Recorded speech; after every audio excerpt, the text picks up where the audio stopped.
बा बोला का कहत करी घमे घमे काम हमर जोर गइल चाम। अरे कहां जरल बाबू करी घमे घमे काम हमर जोर गइल चाम। ले ले अइता किरमिया घोराए वाला।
लगली हाँ। इससे पहले तो कबो ना कहत रहला कि हम गोर हैं हम सुंदर हैं।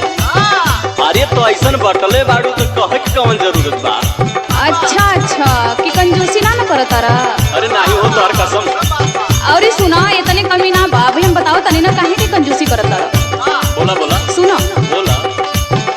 ओजन घट गइल मोर बड़ा भइनी कमजोर। कौन बतौलस? ओजन घट गइल मोर बड़ा भइनी कमजोर। ले ले अइता कोनो टानिक मोटाए वाला।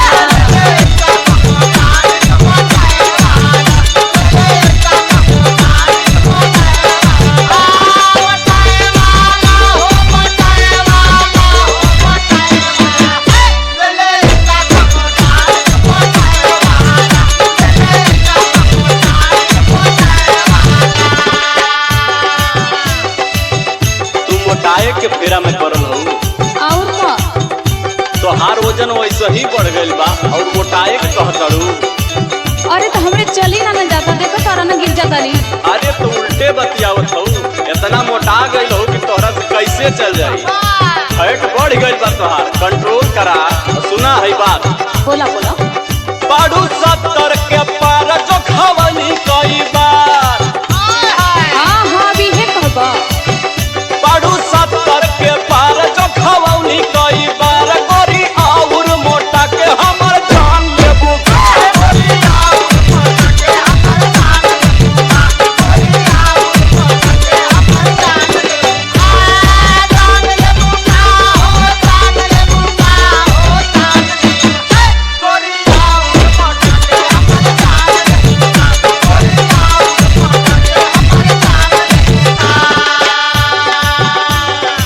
छोड़ा कुछ न करबा हम जाना कि तोके कुछ न करबा। अच्छा तो के करत? लेकिन एगो बात कही बोला। वो तो जरूरी कर दे बहा ना। अरे तो हम ही करतानी ना कि गांव जवार करत हो। एगो बतियाला मान भइल पायल पुरान। खर्चा बढ़ाऊ एगो बतियाला मान भइल पायल पुरान। पे जनिया ले ले आई छम छमाए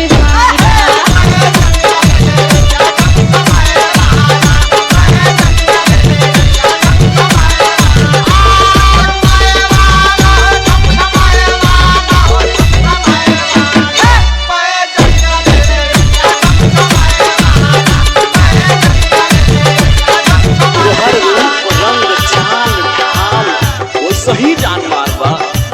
और ऊपर से काहे इतना टीटी में बतियाओ तू तो हमार जाने ले बुका। अच्छा